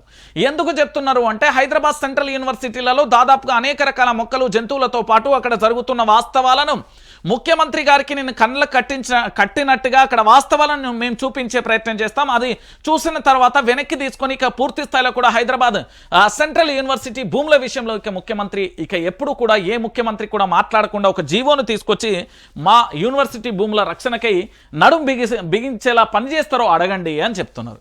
ఇంకొక విషయం ఏంటంటే, మీరు ఇది కూడా వినాలి. జీవ వైవిధ్యానికి కేంద్రంగా గ్రీన్ లంగ్స్ ఆఫ్ హైదరాబాద్ 1973లోనే హెచ్యూసీకి 2300 ఎకరాల కేటాయించిన నాటి ప్రధాని పార్లమెంట్లో బిల్లు పెట్టి మరీ యూనివర్సిటీకి మంజూరు చేసిన ఇందిరాగాంధీ 400 ఎకరాలలో 120 రకాల పక్షులు, 720 జాతుల మొక్కలు, జీవజాతులు, ఆ భూములను రెవెన్యూ రికార్డులోకి ఎక్కించని కాంగ్రెస్ ప్రభుత్వాలు దాన్నే సాకుగా చూపుతూ నేడు 400 ఎకరాలను అమ్మేందుకు ప్రయత్నాలు. రేవంత్ వ్యాఖ్యలతో బగ్గుమన్న నాయకులు, విద్యార్థులు నేడు దిష్టిబొమ్మల దహన కార్యక్రమానికి కూడా చేస్తున్నారు. హెచ్యూస్లో భూముల విక్రయం తెలివి తక్కువ నిర్ణయం, విధ్వంసాన్ని వెంటనే ఆపాలి కేటీఆర్ డిమాండ్ అంటూ కూడా చెప్తున్న పరిస్థితి కనబడుతుంది. చదువుకోకొడుక సాగనంపిన తల్లి అని తెలంగాణ ఉద్యమంలో ఒక పాట ఉంటుంది. ఆ పాట ప్రకారం ఇక్కడ ఏం జరుగుతుందంటే, సెంట్రల్ యూనివర్సిటీకి సంబంధించిన భూముల మీద ప్రభుత్వ అధికారుల కన్నులు కానీ రాష్ట్ర ప్రభుత్వం ఎందుకు కన్నులు పడుతున్నది? ఈరోజు విద్యార్థి నాయకులు, విద్యార్థులు అందరూ కూడా గుర్తుపెట్టుకోవాల్సిన విషయం ఉంది. నేను ఇక్కడ హెచ్చరించే ఈ మాట మాత్రం అక్షరాల సత్యం. ఇది వైఆర్టీవీ న్యూస్ ఛానల్ ద్వారా జర్నలిస్ట్ రంజిత్ అనే వ్యక్తి చెప్పట్లేదు. 4 కోట్ల మంది ప్రజలు ఆలోచించి మీరు నిర్ణయాన్ని మీకే వదిలేస్తున్నా. ఈరోజు హైదరాబాద్ సెంట్రల్ యూనివర్సిటీలలో భూముల 400 ఎకరాలకు ఎసరు పెట్టినట్టుగానే రేపు ఉస్మానియా యూనివర్సిటీకి సంబంధించిన భూములకు ఎసరు వస్తుంది. ఎల్లుండి కాకతీయ యూనివర్సిటీ వస్తుంది, ఆ మరుసటి రోజు గాంధీ యూనివర్సిటీకి వస్తుంది, ఆ మరుసటి రోజు శాతవాహన యూనివర్సిటీకి వస్తుంది, ఆ మరుసటి రోజు తెలంగాణ యూనివర్సిటీకి వస్తుంది. ఈరోజు తెలంగాణలో అన్ని యూనివర్సిటీల భూములను పోతం పెట్టి ఖతం చేసే ప్రయత్నం జరుగుతుంది. మీరు ఇప్పుడు ఆదిలోనే దీన్ని ముగింపు చెప్పకపోతే విద్యా సంస్థలకు రానున్న రోజులలో కనీసం మా విశ్వవిద్యాలయం ఇలా ఉండే అని చెప్పుకోవడానికి కూడా నామరూపాలు లేకుండా రకరకాల పరిశ్రమలతో, విషవాయువులతో, విషజ్వలాలతో రకరకాలుగా కూడా ఆగమైపోతుంది. ఇప్పటికే ఉస్మానియా యూనివర్సిటీకి సంబంధించి గేట్ సెకండ్ ద్వారా అక్కడ ఏ రేంజ్లో పూర్తి స్థాయిలో ఎన్జిఓస్ కాలనీ కానీ ఇటు కానీ ఏ విధంగా కబ్జా చేసిలో దాని మీద ఎంత రచ్చ జరిగిందో మీ అందరికీ తెలుసు. ఈరోజు ఉస్మానియా యూనివర్సిటీ ఆరాధన థియేటర్ కాను మొదలు పెడితే హబ్సిగూడ నుండి ఇక్కడ తార్నాక వరకు పూర్తి స్థాయిలో కూడా ఇటన్నీ షట్టర్లు వేసి దాన్ని ఏంది అంటే రెంట్లకు ఇచ్చే ప్రయత్నం కూడా భవిష్యత్తులో జరగబోతుంది అంటూ కూడా విశ్వసనీయ వర్గాల నుంచి అందుతున్న వార్త. ఈరోజు ఒక సెంట్రల్ యూనివర్సిటీ కోసం తెలంగాణలోని అన్ని విద్యార్థి సంఘాలు కూడా కలిసి పోరాటం చేయాలి. చేయకపోతే జరగబోయే విధ్వంసాన్ని ఎవరూ కూడా ఆపలేరు. మీరు 2 విషయాలు చాలా క్లారిటీగా గుర్తుపెట్టుకోవాలి. విద్యా వ్యవస్థ కానీ వైద్య వ్యవస్థ కానీ చాలా ఎకరాల భూములు అవసరం. ఈరోజు తెలంగాణలో పూర్తి స్థాయిలో విద్యా వ్యవస్థ ఎంత పటిష్టంగా, ఎంత బలంగా, ఎంత దృఢంగా ఉంటే అంత మంచిది. అదేవిధంగా వైద్యానికి సంబంధించి అదే స్థాయిలో ఉంటే ఇంకా మంచిది. కానీ ప్రభుత్వ భూములు కానీ యూనివర్సిటీ భూములకు సంబంధించి నాటి ప్రధాని ఎవరో కాదు, మరి ఇందిరాగాంధీ గారి హయాంలోనే వచ్చిన భూములు ఇవని. ఆ రోజు 1973లో హెచ్యూసీకి 2300 ఎకరాలను నాటి ప్రధాని కేటాయించి పార్లమెంట్లో బిల్లు పెట్టి మరీ యూనివర్సిటీకి మంజూరు చేసింది ఇందిరాగాంధీ. అంటే ఏం జరుగుతుంది అనేది మీరు ఒక్కసారి ఆలోచించాలి. మరి ముఖ్యమంత్రి గారు అబద్ధం చెప్తున్నారు అని చెప్పడానికి వారు ఇచ్చిన అసెంబ్లీ స్టేట్మెంట్కి ఇక్కడ కనబడుతున్న చిత్రానికి పచ్చి అబద్ధం అనేది క్లారిటీ అయిపోయింది. ఇంకొక విషయం ఏంటంటే ఇక్కడ జీవ వైవిధ్యానికి సంబంధించి గ్రీన్ లంగ్స్ ఆఫ్ హైదరాబాద్గా ఉన్న దీనిని ఎందుకు ఆగం చేస్తున్నారు అనేది రెండోది ఆలోచించాలి. అంటే హైదరాబాద్లో ఎక్కడ ఖాళీ భూములు కనబడ్డా పొతం పెట్టే కార్యక్రమం ఎందుకు ప్రభుత్వం చేస్తున్నది అనేది ప్రతి ఒక్క ఈ తెలంగాణలో చదువుకుంటున్న ప్రతి ఒక్క విద్యార్థి కూడా హైదరాబాద్ సెంట్రల్ యూనివర్సిటీ భూములను కాపాడడం కోసం నడుం బిగించాల్సిందే. తెలంగాణ ఉద్యమంలో పోరాటం ఎట్లయితే చేసిలో విద్యార్థి పోరాటం ఏ తారాస్థాయికి చేరేదో అదే స్థాయిలో మీరు పోరాటం చేయాలి. లేకపోతే ఆగమైపోతుంది. ఆగమైపోయిన తర్వాత ఇప్పుడు ఇల్లు కాలక ముందుకే ఇల్లును పూర్తి స్థాయిలో కాపాడుకోవాల్సిన, ఇల్లు కాలిన తర్వాత ఆడికి వచ్చి బూడిదని చూసుకునే రోజులు రాకుండా చూసుకోండి. ఇక దానితో పాటుగా మరొక అంశాన్ని కూడా ఇక్కడ కనబడుతుంది. ఏంది అంటే ఇక్కడ మీ అందరికీ తెలుసు, ఏప్రిల్ 27 తెలంగాణ రాష్ట్రం ఓ జిల్లా వైపు చూస్తున్నది. ఏప్రిల్ 27 కోసం తెలంగాణ ప్రాంత ప్రజలందరూ కూడా ఉత్కంఠగా చూస్తున్నారు. ఏప్రిల్ 27 కోసం తెలంగాణ రాష్ట్ర వ్యాప్తంగా అన్ని రాజకీయ పార్టీలు కూడా కళ్ళు పెద్దవి చేసి చూసే ప్రయత్నం చేస్తున్నాయి. ఎస్, ఏప్రిల్ 27వ తారీఖు తెలంగాణలో ఏం జరగబోతుంది? ఏప్రిల్ 27 అంత ప్రాధాన్యత సంతరించుకున్న అంశం ఏంటి? ఏప్రిల్ 27 కోసం అన్ని రాజకీయ పార్టీలు, ఇంటెలిజెన్స్, పోలీస్ వ్యవస్థ కూడా ఎందుకు అంతలా మకాం వేసి కూర్చుంది? ఇది తెలంగాణ ప్రాంత ప్రజలకు తెలవాలి. ఏం జరుగుతుంది అంటే హనుమకొండ జిల్లాకు సంబంధించి ఎలకతుర్తి సభ ఏర్పాట్లను ఇక్కడ మ్యాప్ను పరిశీలిస్తున్నారు కదా బీఆర్ఎస్ పార్టీకి సంబంధించిన నేతలందరూ. సంబరం, సన్నద్ధం. ఏప్రిల్ 27న బీఆర్ఎస్కు సంబంధించి రథోత్సవ మహాసభ హనుమకొండ జిల్లా ఎలకతుర్తిలో లక్షలాది మందితో భారీ బహిరంగ సభ. ఇక్కడ బహిరంగ సభ ప్రాంగణం కోసం దాదాపుగా 154 ఎకరాలు సేకరించి 1213 ఎకరాలలో ఏర్పాట్లు చేసిల్లు. పార్కింగ్కు 1059 ఎకరాలు, జనం రాకకు 50,000 వాహనాలు, వాటర్ బాటిళ్లకు 10 లక్షలు, మజ్జిగ ప్యాకెట్లకు 10 లక్షలు, వాటర్ వాలంటీర్ల సంఖ్య 1500, దారి పొడవున అంబులెన్సులు అంటూ కూడా చూస్తున్న పరిస్థితి కనబడుతుంది. ఎందుకు ఏప్రిల్ 27న 25వ వసంతంలో అడుగుపెట్టబోతున్న సందర్భంగా, 25 ఏళ్ల ప్రస్థానం సందర్భంగా బీఆర్ఎస్ పార్టీ పిడికిలెత్తి వేడుకలకు సిద్ధమవుతున్నది. 14 సంవత్సరాల పాటు నిరంతరాయంగా పోరాటం చేసి నిరాటకంగా కూడా ఈ తెలంగాణ రాష్ట్ర రాక కోసం ఉద్యమ నేతగా పనిచేసిన కల్వకుంట్ల చంద్రశేఖరరావు గారి ఆధ్వర్యంలో ఏర్పడిన టీఆర్ఎస్ పార్టీ 2014లో అధికారంలోకి వచ్చిన తర్వాత అధికార పార్టీగా, అంటే ఫక్త్ రాజకీయ పార్టీగా మారిన తర్వాత ఆ తర్వాత భారత రాష్ట్ర సమితిగా జాతీయ రాజకీయాలలో చక్రం తిప్పేందుకు సన్నద్ధమవుతున్న తరుణంలో తెలంగాణ ప్రజల నుంచి ఊహించని తీర్పుతో ఢీలా పడింది. అయినప్పటికీ తెలంగాణ ప్రాంత బిడ్డలు కేవలం 15 నెలల పాలన చూసి ఈ ప్రభుత్వం మాకు వద్దు, ఇక జీవితంలో కాంగ్రెస్ పార్టీకి ఓటెత్తే ఒట్టు అనేలా మారిపోయిన పరిస్థితులు కనబడుతున్నాయి. ఎటు చూసినా కరువు ఛాయలే, ఎక్కడ చూసినా కూడా సబ్బండ వర్గాల కన్నీళ్లే కనబడుతున్నాయి. ఇలాంటి సందర్భంలో ముఖ్యమంత్రిగా పనిచేసిన కల్వకుంట్ల చంద్రశేఖరరావు గారి ప్రసంగం కోసం తెలంగాణ యావత్తు సమాజం ఎదురుచూస్తుంది.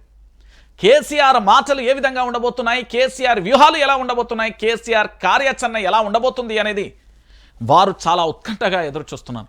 సో వరంగల్లో సభ అనేది నేనేమంటున్నానంటే కేవలం బీఆర్ఎస్ పార్టీ 25 ఏళ్ల ప్రస్థానం గురించి ఇక్కడ సంబరాలు జరుపుతున్నారేమో, కానీ 25 ఏళ్ల ప్రస్థానం కాదు, భవిష్యత్తు 25 సంవత్సరాలు ఎలా ఉండాలి అనేది తెలంగాణ ప్రాంత బిడ్డలందరూ కూడా ఎదురు చూస్తున్న వాళ్ళ జీవితాలు, వాళ్ళ భవిష్యత్తు, వాళ్ళ కలల సౌధం, రాబోయే 25 సంవత్సరాలు మన తెలంగాణని ఎట్లా రక్షించుకోవాలి.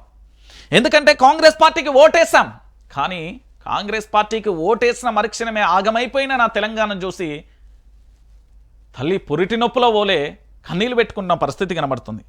ఈరోజు తెలంగాణ రాష్ట్ర వ్యాప్తంగా 14 ఏళ్ల ఉద్యమ ప్రస్థానం, 10 ఏళ్ల పాలన మేలవింపు, ఏడాదిన్నరగా మళ్ళీ ఉమ్మడి పాలన నాటి ఆనవాళ్ల నడుమ తెలంగాణ ప్రజల గుండె చప్పుడుగా నిలిచిన బీఆర్ఎస్ పార్టీ ఉద్యమం పిడికిలెత్తి రజోత్సవ వేడుకలకు సిద్ధమవుతున్న సందర్భంగా బీఆర్ఎస్ 25 ఏళ్ల ప్రస్థానం సందర్భంగా ఏప్రిల్ 27న మరో అద్భుతం ఆవిష్కారం కానుంది.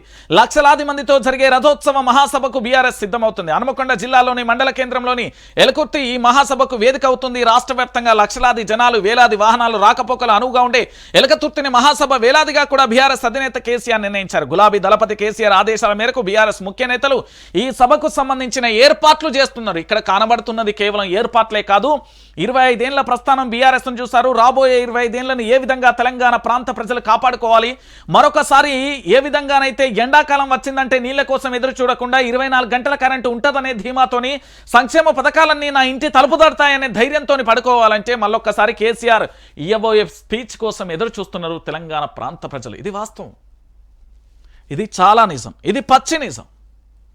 తెలంగాణ యావత్తు సమాజం కూడా ఎదురు చూస్తున్న విషయం ఇది. ఏం జరగబోతుంది నా తెలంగాణలో? ఏప్రిల్ 27 కోసం రాష్ట్ర ముఖ్యమంత్రిగా పనిచేసిన మాజీ ముఖ్యమంత్రి, బీఆర్ఎస్ పార్టీకి సంబంధించిన అధినేత కల్వకుంట్ల చంద్రశేఖరరావు గారి ప్రసంగం కోసం ఎదురు చూస్తున్నారు తెలంగాణ ప్రాంత ప్రజలు. ఎస్, ఇది ఈ ప్రసంగం తర్వాత తెలంగాణ రాజకీయాలు ఎలా ఉంటాయి అనేది కూడా మనం వేచి చూద్దాం. రైట్, అభివృద్ధి అంటే ఏంటి? ప్రభుత్వం ఏదైనా ఒక సంక్షేమ పథకాన్ని తీసుకొస్తే ప్రజలకు ఇస్తుంది, అది అభివృద్ధి అవుతుందా? ఫ్రీగా ఇచ్చే పథకాలు ఏవి కూడా అభివృద్ధికి దోహదపడవు. కొంతమేరకు ఏదైతే చీకటిలో మగ్గుతున్న జీవితాలు వెలుగులోకి రావడానికి, వాళ్ళకు భరోసా ఇవ్వడానికి ఉచిత పథకాలు అనేది వస్తాయి. మరి అభివృద్ధి చేయాలి. ఏదైనా ఒక గ్రామం ఎండిపోతా ఉన్నది, ఆ గ్రామానికి నీళ్ళు అందించాలి అంటే అక్కడ కాలువలు తీయడం కానీ, చెరువుల పుడికలు తీయడం కానీ, రిజర్వాయర్లు కట్టడం కానీ, లేదా ఏదన్నా చేయడం వారి యొక్క బాధ్యత, అంతే కదా.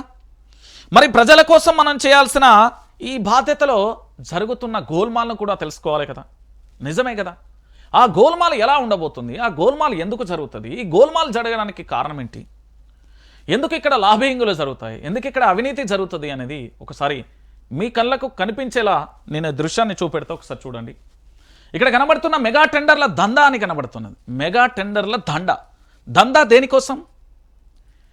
ఇది రౌడీయిజం కాదు, అలాని బ్రోకరిజం కాదు, అలాని మరేది కాదు. మరి అలాంటప్పుడు మెగా టెండర్ల దగా ఎందుకు కొనసాగుతుంది అంటే 5,383 కోట్లతోని గోదావరి తాగునీటి పనులు కొందరికే కట్టబెట్టేందుకు నిబంధనలలో మార్పులు, జలమండలి టెండర్లలో జిమ్మిక్కులు జరుగుతున్నాయి.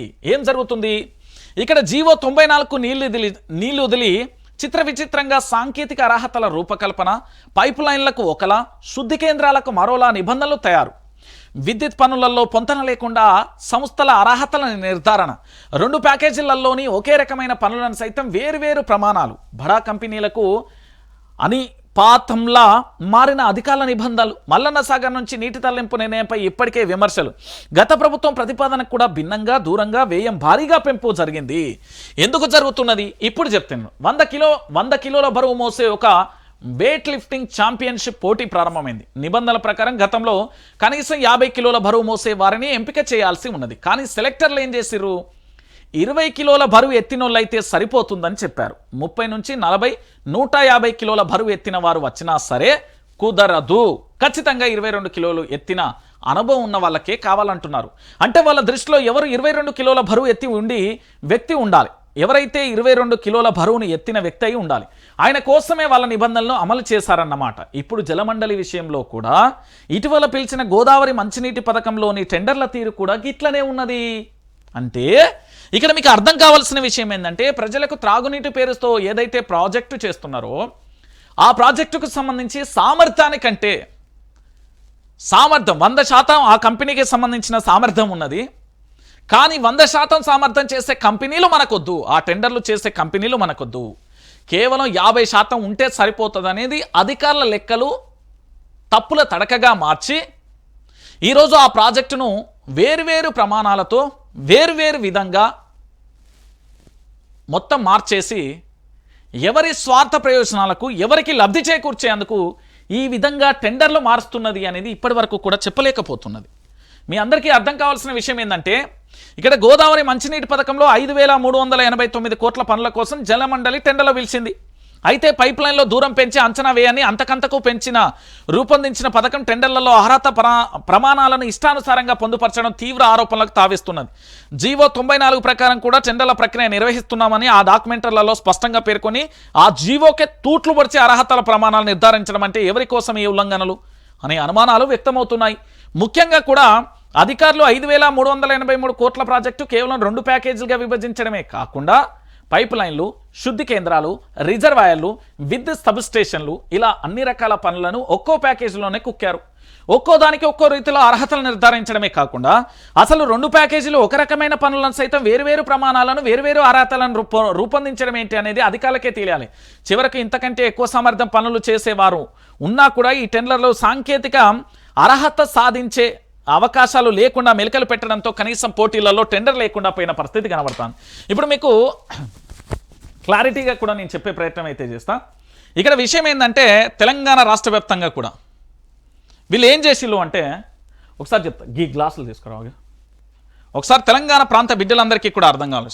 వీళ్ళు ఎంత దారుణంగా కూడా జరుగుతున్న ఈ టెండర్ల ప్రక్రియ ఒకసారి చూడండి. మోసం ఎంత దారుణంగా జరుగుతుందో చెప్పే ప్రయత్నం నేను చేస్తాను. ఇక్కడ ఏంటి అంటే, నా దగ్గర ఒక వాటర్ బాటిల్ ఉన్నది, ఒక గ్లాస్ ఉన్నది, మీకు చెప్పే ప్రయత్నం చేస్తా. ఇక్కడ పూర్తి స్థాయిలో కూడా జరుగుతున్న పరిణామం ఏంటంటే, ఇది 100% పనిచేసే ప్రాజెక్ట్ కంపెనీ, 100% టెండర్లు అన్ని ప్రమాణాలు వేసి పూర్తి స్థాయిలో కూడా జరుగుతుంది. దీనికి సంబంధించి పూర్తి స్థాయిలో జరిగే ఈ కంపెనీలో ఇందులో 100% అంటే దాదాపుగా పూర్తి స్థాయిలో ఇది 100% చేస్తుంది. అయితే ఈ ఒక్క కంపెనీకి అంటే ఈ గ్లాస్లో మొత్తం పూర్తి స్థాయిలో నీళ్లు పడ్డాయి. ఈ ప్రాజెక్ట్ అయితే ఏదైతే ఉందో ఈ గ్లాస్కు సంబంధించిన ఈ కంపెనీలో వీళ్ళు చేయగలుగుతారు. ఈ గ్లాస్లో మనం అనుకున్నంత సామర్థ్యంలో నీళ్లు పడితే ఈ కంపెనీకి అన్ని రకాలుగా ఉన్నాయి. కానీ మనోళ్ళు ఏం చేస్తారంటే, ఒక చిన్న అంటే దీని ప్రమాణాలు మార్చి ఇగో ఇలా పోసి ఇటువంటి 4 అర్హతలు కావాలి అంటే చిన్న కప్పులో పోసి ఇలాంటి 4 ప్రమాణాలు దాన్ని విభజించి వీళ్ళ యొక్క లాభాల కోసం చేస్తున్నారు. ఇది తెలంగాణ ప్రాంత ప్రజలందరూ కూడా తెలుసుకోవాలి. ఇక్కడ విషయం ఏంటి అంటే, కేవలం వీళ్ళకి నచ్చినట్టుగా అంటే ప్రమాణాలన్నీ గాలికి వదిలేసి సగం విభజించి ఒకే కంపెనీ ఒకే టెండరు ఒకే వేలో అయిపోవాల్సిన దాన్ని వదిలేసి దాన్ని విభజించి ఎవరి స్వార్థ ప్రయోజనాల కోసం పనిచేస్తున్నది అనేది కూడా తెలంగాణ ప్రాంత ప్రజలకు చెప్పాలి. ఇక ఇదొక అంశం. ఇక దాంతో పాటుగా ఇక దీన్ని చూస్తే మీరే మాట్లాడతారు, నేను మాట్లాడాల్సిన అవసరమే లేదు. ఇగో ఈ టాపిక్ చూసిన తర్వాత ఒకసారి ఇక్కడ చూడురి. రంగారెడ్డి జిల్లా మంచాల మండలం చిట్టాపూర్లో నీళ్లు లేక ఎండిన వరి పైరును పశువుల కోసం కోస్తున్న రైతు. ఎప్పుడైనా గుర్తుపెట్టుకోర్రి, ఎంత దారుణమైన పరిస్థితి అంటే, మన తల్లి నవమాసాలు మోసిన తర్వాత బిడ్డని కన్న తర్వాత ఆ బిడ్డకు అనారోగ్యంతోనో ఇతరత్రనో ఉంది అని ఆ బిడ్డనైతే పడేయం కదా. ఎట్లనైనా కూడా బిడ్డను రక్షించుకోవడానికి ఆసుపత్రుల్లో ఇతరత్ర ఎన్ని రకాలుగా చేయాలనో మనిషి అన్ని రకాల ప్రయత్నాలు చేస్తారు. కానీ ప్రభుత్వం ఏందో నాకు అర్థం కాదు. ప్రజలను గుండెలో చూసుకోవాల్సిన ఈ ప్రభుత్వం పంటలు పండించడానికి నీళ్లు కావాలి మహాప్రభు అని వేడుకుంటా ఉంటే వాళ్ళ దగ్గర ఇరిగేషన్ అధికారులు ఉన్నారు. ఏ ప్రాజెక్టుకి ఎన్ని నీళ్ళు కావాలి, ఆ ప్రాజెక్టులో ఎన్ని నీళ్ళు పడతాయి, అక్కడ ఎన్ని వేల ఎకరాలు పడతాయి, ఏ ఆయకట్టు, ఏ ప్రాజెక్టు, ఏ రిజర్వాయరు, ఎంత ఏ కాలువల కింద ఎన్ని ఎకరాల ఆయకట్టుకు సంబంధించి పంట ఏ దశలో ఉందో కూడా వాళ్ళకి తెలుసు. కానీ ప్రజలను గుడ్డోళ్ళను గొర్రెల లెక్క మోసం చేస్తున్నది ప్రభుత్వం. ఎస్, ప్రజలు పంట పండించి దేశానికి అన్నం పెట్టాల్సిన ప్రజలు వీళ్ళు. అలాంటి రైతుల వెన్నుముక్క మీద ఇట్లా పటకమని ఇరిచేస్తున్నది వెన్నుముక్కను. ఎస్, ఇది నిజం. ఈరోజు నెల గడుచుడు ఎట్లా? అయ్యో, నెల గడుచుడు ఎట్లా? అడుగంటిన జలాశయాలు, పుట్టదశలో వరి పొలాలు, కృష్ణా బేసిన్లో పరిస్థితి మరీ దారుణం. గోదావరి బేసిన్లో తాగునీటికే లభ్యత, మధ్య తరహా ప్రాజెక్టులన్నీ కూడా అదే పరిస్థితి. రాష్ట్రమంతా పడిపోయిన భూగర్భ జలం, సాగునీరు అందక ఎండుతున్న పంటలు, అయినా దృష్టి సారించని రేవంత్ సర్కార్. ఇక్కడ కనబడుతున్నదా ఏం జరుగుతున్నది ఇక్కడ అంటే? మీరందరూ కూడా ఆలోచించాలి. ఈ విషయాన్ని చాలా చాలా చాలా చాలా చాలా అవసరం ఇది. ఈరోజు కేసీఆర్ అనే మహానుభావుడు, కేసీఆర్ అనే గొప్ప నేత, కేసీఆర్ అనేట ఆయనకు భవిష్యత్తు మీద చాలా పట్టుంది, దిక్సూచి అని ఒక మాటలో చెప్పాలంటే. తెలంగాణ రాష్ట్రానికి సంబంధించి పూర్తి స్థాయిలో కూడా ఈరోజు సాగునీటి ప్రాజెక్టుల మంత్రిగా ఉన్న ఉత్తమ్ కానీ, వ్యవసాయ శాఖ మంత్రిగా ఉన్న తుమ్మల కానీ, రాష్ట్ర ముఖ్యమంత్రిగా ఉన్న యనుమల రేవంత్ రెడ్డి కానీ వీళ్ళు ఏం చేస్తున్నారో అర్థం కావట్లే నాకు. పోనీ వీళ్ళు పక్కన పెట్టిన ఇరిగేషన్ ముఖ్య శాఖ అధికారులు కానీ, త్రాగునీటికి సంబంధించిన అధికారులు కానీ ఏం చేస్తున్నారో తెలియట్లేదు. అరే భయ్, పంటను కోసిన తర్వాత దాంట్లో వచ్చే వడ్ల ధాన్యాలను మార్కెట్కు పంపించాల్సింది పోయి ఈరోజు ఇంకొక తడి నీళ్ళైతే చేతికొచ్చే పంటను కోసే పరిస్థితి వచ్చిందంటే ఎంత దారుణమైన విషయం. గర్భంలో మన బిడ్డను మనమే చంపుకోం కదా, నవమాసాలు మోసి తల్లి ఎన్ని నొప్పులైనా భరిస్తుంది కదా, ఈరోజు గర్భంలోనే చంపుకోవాల్సిన పరిస్థితి అయిపోయింది. రైతన్న ఇంత కష్టపడి పంట పండిస్తే కనీసం నీళ్ళు ఇవ్వలేకపోవడంతో తెలంగాణ రాష్ట్ర వ్యాప్తంగా అనేక తండాలలో, అనేక గ్రామాలలో, అనేక మండలాలలో, అనేక జిల్లాలలో కూడా ఎండిపోతున్నాయి నా పంటలు. ఎంత బాధాకరమైన విషయం అండి. దేశానికి అన్నం పెడతాడు రైతన్న. నిజంగా మీరు ఒకసారి ఆలోచించండి. రైతు తనకు నష్టం వస్తుందనో లాభం వస్తుందనో పంట పండించడు. ఈ దేశానికి అన్నం పెట్టడం కోసం పంట పండిస్తాడు. అది వ్యాపారం కాదు. ఈ దేశానికి అన్నం పెట్టడం కోసమే రైతన్న పనిచేస్తాడు తప్ప తన స్వార్థాల కోసం ఎక్కడా చూసుకోడు. ఈ సంవత్సరం పంట నష్టం వచ్చింది కదా అయ్యా, ఎందుకే ఇది అవసరమానంటే, నేను లాభ నష్టాల కోసం ఇక్కడ పంట పండించట్లేదు బిడ్డ. నేను పండించకపోతే ఈ దేశం ఎట్లా అన్నం తింటుంది, ఏ నుండి వస్తాయి అనేది రైతుల భావనది. నేను చెప్తున్నా కదా. కానీ తెలంగాణ దేశంలోనే అన్నపూర్ణ రాష్ట్రంగా కేసీఆర్ ప్రభుత్వంలో ఉంటే రేవంత్ ప్రభుత్వంలో అట్టడుకు పడిపోయే పరిస్థితి అయిపోయింది. ఎస్, చాలా హృదయ విదారకమైన సంఘటన ఇది, చాలా బాధాకరమైన సంఘటన. మన తెలంగాణ రాష్ట్ర వ్యాప్తంగా కూడా పంటలు ఎండిపోవడం అనేది మన దౌర్భాగ్యం. వాస్తవం ఇది, మీరేమని అనుకోరు. పంటకు నీరు అందించాల్సిన ప్రభుత్వాలే చేతులెత్తేసిన తర్వాత ఇక ఏం చేద్దాం, ఎట్లా, ఇక మీరే ఆలోచించుర్రి. ఇంతకంటే దారుణం, ఇంతకంటే ఘోరం ఇంకేముంటుంది? ఇక దీంతో పాటుగా నిన్న మీరందరూ చూసే ఉంటారు, గాలి మోటార్ అంటే తెలుసు కదా. అయ్యో, పైన పంకుండి గిర్ర గిర్ర గిర్ర గిర్ర దీని ఇట్లా లేచి హెలికాప్టర్ పోతుంది. మీరు ఏదన్నా తీర్థయాత్రలో లేకపోతే ఇంకెక్కడికో పోతే మీకు కనబడుతుంది ఆ గాలి మోటార్. ఇప్పుడు నేను చెప్పేది గాలి మోటార్ దిగని నీళ్ళ మంత్రి. ఇక చూడరి ఒకసారి, ఇక్కడ చూడరి. సీఎం సభ కోసం 3 రోజులుగా హెలికాప్టర్లోనే సూర్యాపేటకు ఉత్తమ్ కుమార్ రెడ్డి, గంట ప్రయాణానికి చాంబర్ వినియోగం. వరంగల్కు హెలికాప్టర్లోనే వెళ్ళి వచ్చిన మంత్రులు. ఎక్కడికి వెళ్ళినా హెలికాప్టరే కావాలంటున్న లీడర్. కారులో పోతే పరపతి ఉంటలే, అందుకే గాలి మోటార్లో చెక్కలు. ప్రజాధనాన్ని వృధా చేస్తున్నారని విమర్శ. ఇప్పుడు దీనికి ఏం సమాధానం చెప్తారు? ఒకసారి తెలంగాణ యావత్తు ప్రశ్నించే మేధావి సంఘాలు, ఈనాడు ప్రభుత్వం కింద బానిసల్లా మారిపోయిన ప్రతి ఒక్క మేధావి, ప్రతి ఒక్క వ్యక్తి ఆలోచించాలి. నాడు ప్రకటనల పేరుతో ప్రజాధనం వృధా అయిందని ఆరోపణ చేసిళ్ళు. తర్వాత వీళ్ళు 200 కోట్ల రూపాయల ప్రకటనలు ఇచ్చిందని వాళ్ళ రెవెన్యూ శాఖ మంత్రి చెప్పిండు. ఎవరు ఆయన పేరు పొంగులేటి శ్రీనివాసరెడ్డి గారే అసెంబ్లీ సాక్షి చెప్పిండు. ఆగమైపోయింది అక్కడ. ఈరోజు గాలి మోటార్ లేకపోతే, ఈ గాలి మోటార్ అంటే హెలికాప్టర్ లేకపోతే మేము ఎక్కడికి పోం, మేము ఈ చాంబర్లోనే కూకుంటాం, అవసరమైతే చాంబర్ కూడా రాం, నువ్వేం చేసుకుంటావు చేసుకో రేవంత్ రెడ్డి అని మంత్రులు పంచాయతీ పెడుతున్నారండి. ముఖ్యమంత్రి అధికారిక కార్యక్రమాల కోసం, అత్యవసర కార్యక్రమాల కోసం వినియోగించాను హెలికాప్టరు. గీ హైదరాబాద్కు, గీ నల్గొండకు ఎంత దూరం ఉన్నదా, గీ హైదరాబాద్కు గా సూర్యాపేటకు ఎంత దూరం ఉన్నదా?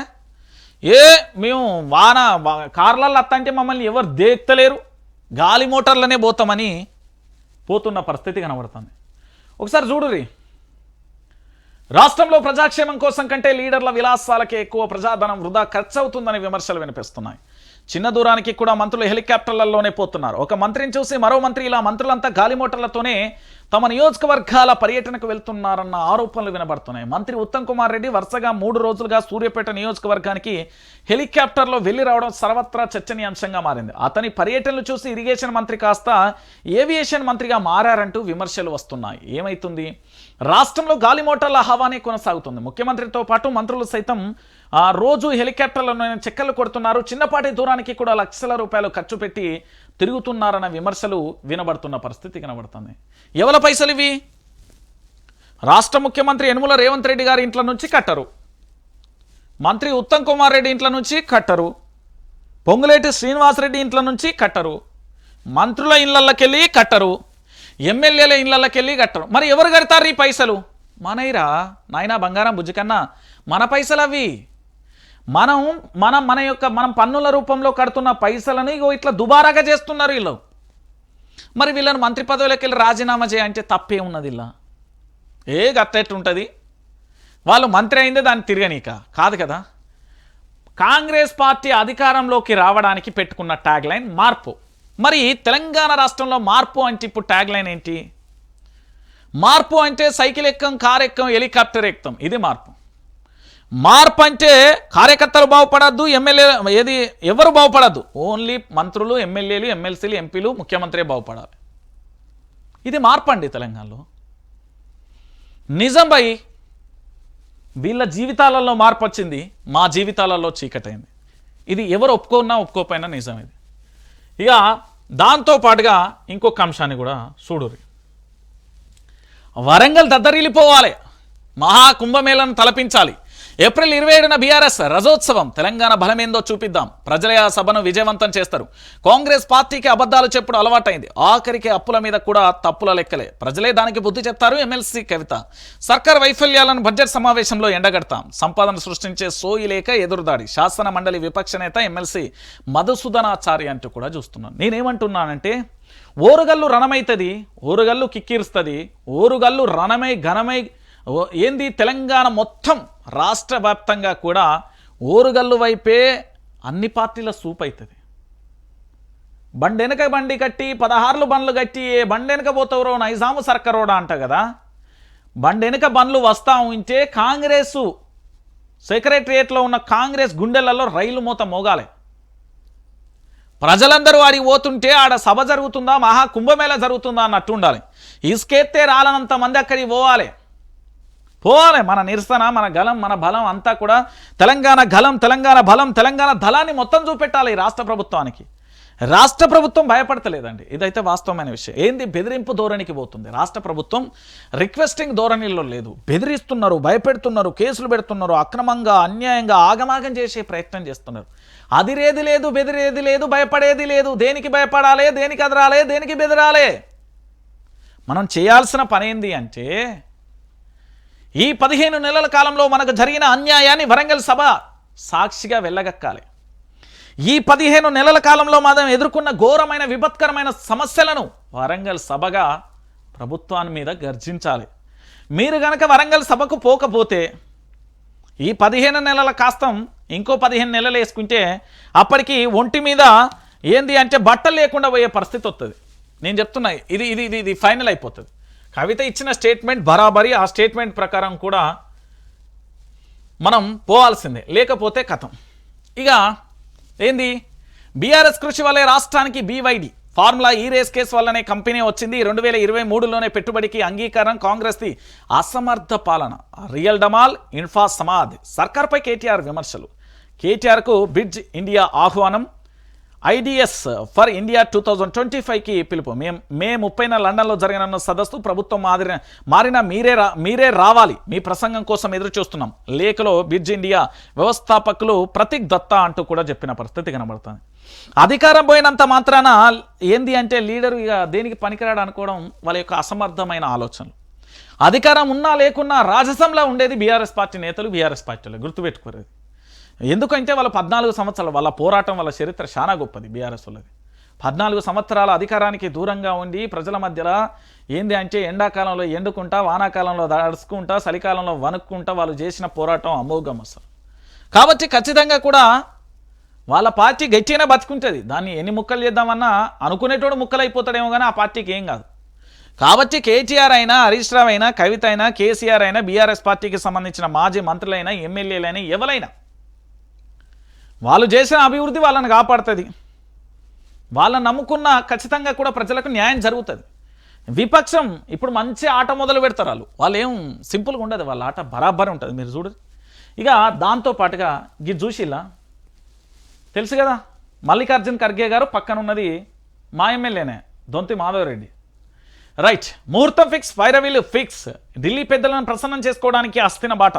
తెరపైకి కుల సమీకరణలు, సామాజిక అంశాలు, కొన్ని అంశాలకు సీనియర్లతో తీవ్ర పోటీ. జోరుగా ప్రయత్నాలు మొదలుపెట్టిన జూనియర్లు. కేబినెట్ విస్తరణ కోసం కాంగ్రెస్ అధిష్టానం గ్రీన్ సిగ్నల్. ఏప్రిల్ 3న కొత్త మంత్రులతో ప్రమాణ స్వీకారం. కాంగ్రెస్ అధిష్టానం మంత్రివర్గ విస్తరణకు గ్రీన్ సిగ్నల్ ఇవ్వడంతో ఆశావాహులు కొత్తగా ఆశలు చిగురించాయి. ఎన్నో రోజులుగా మంత్రి కావాలని, బొగ్గ కారులోనే తిరగాలని హస్తం నేతలు కలలో ఫలించన్నాయి. కొందరైతే ఏకంగా తనకు మంత్రి పదవి దక్కకుంటే ఎమ్మెల్యే పదవికి కూడా రాజీనామా చేస్తానని సవాలు విసురుతున్న తరుణం. మరికొందరేమో హస్తిన బాట పడుతున్నారు. ప్లీజ్ సార్, నాకు అవకాశం ఇవ్వండి సార్ అంటూ జూనియర్ ఎమ్మెల్యేలు ఢిల్లీ పెద్దల వద్ద మోకరిల్లుతున్నారు. ఇక సీనియర్లు అయితే తమకు బెర్తు ఖాయమనే ధోరణితో నాకు ఆ శాఖ అంటే ఇష్టమని అప్పుడే తన మనసులోని మాట బయట పెడుతున్నారు. ఇలా ఎవరికి వారు తమకు తోచిన పద్ధతిలో బుగ్గకారు కోసం ఏంది అంటే బుసలు కొడుతున్న పరిస్థితి కనబడుతుంది. ఇది ఎక్కడ కనబడుతుంది? హస్తిన బాట. హస్తిన బాట అంటే ఏంది? ఢిల్లీ పోయి ఎవరిని కలుతారు? ఆ పార్టీకి సంబంధించిన మల్లికార్జున్ ఖర్గే, ఆ పార్టీకి సంబంధించిన కేసీ వేణుగోపాల్, ఆ పార్టీకి సంబంధించిన ప్రియాంక గాంధీ, రాహుల్ గాంధీ, సోనియా గాంధీ, ఆ పార్టీకి సంబంధించిన ఆ సీనియర్ నేతలందరినీ కూడా ఢిల్లీలో కలిసి మా బాధ ఇది, మా గోస ఇది, మేము ఖచ్చితంగా పార్టీ కోసం పనిచేస్తాం, మేము సీనియర్లుగా ఉన్నాం, మాకు మంత్రి పదవి ఇస్తారా లేదా రాజీనామా చేయాలా కరాఖండిగా చెప్పేస్తున్నారట కాంగ్రెస్ పార్టీ ఎమ్మెల్యేలు. ఎవ్వరూ కూడా నిర్మోహమాటానికో లేకపోతే పంతానికో దానికి పోవట్లేదట. ఖచ్చితంగా మాకు ఇస్తే మేము పార్టీలో ఉంటాం, లేకపోతే రాజీనామా చేసి మళ్ళీ ప్రజాక్షేత్రంలోకి పోతాం. ఎందుకు పోతాం అంటే కష్టపడ్డది మేము, నిన్న మొన్న వచ్చిన వాళ్ళకు మంత్రి పదవులు ఇస్తే మేము ఎడగూకోవాలి అంటున్నారట ఈ ఎమ్మెల్యేలు. ఇది తెలంగాణ రాష్ట్ర వ్యాప్తంగా కూడా కాంగ్రెస్ పార్టీలో కల్లోలం సృష్టిస్తున్న అంశం. కాంగ్రెస్ పార్టీ బగ మండే నిప్పు కనుకోలే, త్వరలోనే కూడా మొత్తం కాలిపోయే పరిస్థితి కూడా వస్తుంది. కాంగ్రెస్ పార్టీ కథమవుతుంది. ఎందుకంటే దాన్ని ప్రజలు కథం చేయరు, విపక్షాలు ఏది చేయరు, వాళ్ళ పార్టీకి సంబంధించిన సభ్యులే చేస్తారు. ఎందుకు అంటే ఇప్పుడు ఒక్కొక్క జిల్లా నుంచి ఒక్కొక్క పంచాయతీ అండి. మీరు అనుకుంటారేమో కానీ ఏ జిల్లాకు సంబంధించి ఎవరిని చూసినా కూడా ఒకటే అంశం కనబడుతుంది. ఏంది అంటే ఎక్కడి పోయినా కూడా వాళ్ళు చెప్పే అంశానికి అక్కడ జరిగేదానికి పొంతం లేకుండా పోతున్న పరిస్థితి కనబడుతుంది.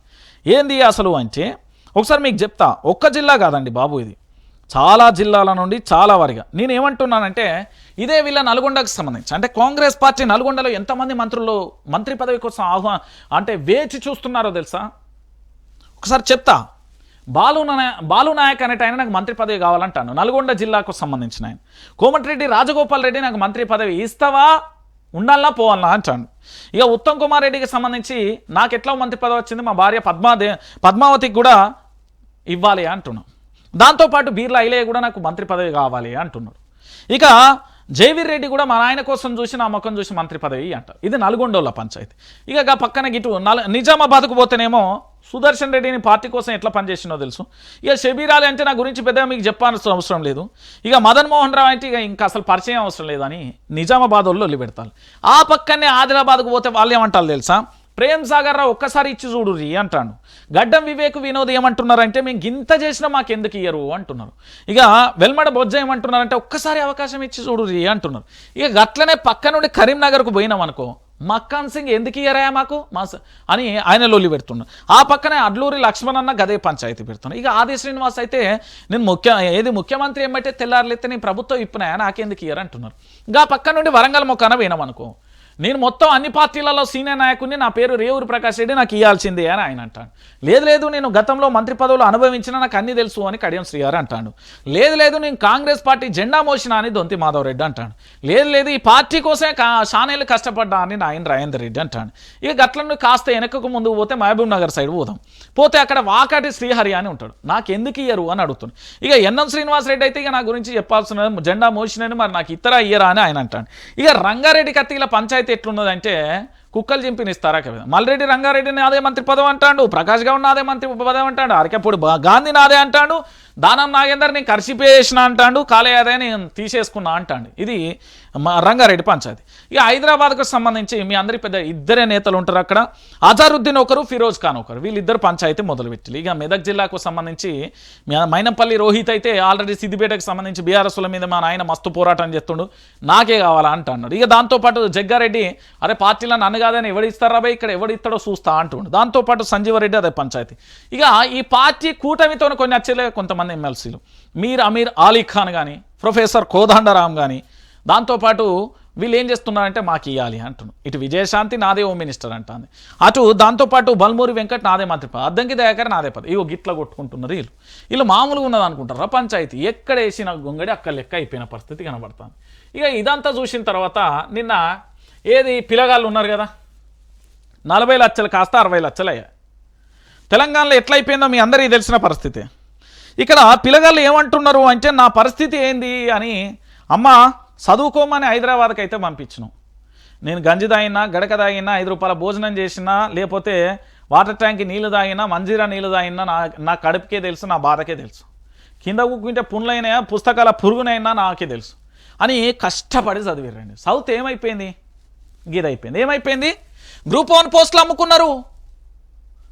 ఒకటోసారి గ్రూప్ 1 పోస్ట్, రెండోసారి గ్రూప్ 1 పోస్ట్, మూడోసారి గ్రూప్ 1 కేల్కతం దుకాణం బంద్ అయిందని నిన్న ప్రెస్ మీట్ పెట్టిళ్ళు. గ్రూప్ 1 పోస్టులు మేము అమ్ముకున్నాం భయ్, అమ్ముకుంటారు భయ్, అమ్ముకున్నారు భయ్. ఇది వీళ్ళ స్టేట్మెంట్. ఏం జరిగింది అసలు, వీళ్ళు ఎందుకు ఇంత స్టేట్మెంట్ ఇస్తారనేది ఒకసారి చూద్దాం.